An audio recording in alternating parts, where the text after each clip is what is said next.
Hi guys, welcome back to a new episode of Apps Academy.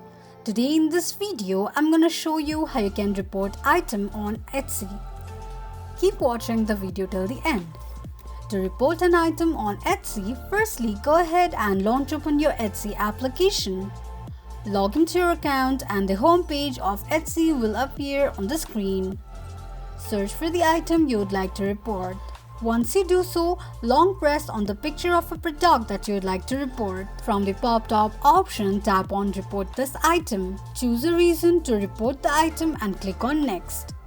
Enter more details if you want to include anything in the given text box and tap on Submit Report. This is how you can report an item on Etsy quickly and easily just in few steps. If you have any thoughts or queries, let us know in the comments section. Don't forget to subscribe to our channel. Also, press the notification bell icon so that YouTube will notify you whenever we post a new video. I hope this video was helpful to you. Thank you so much for watching.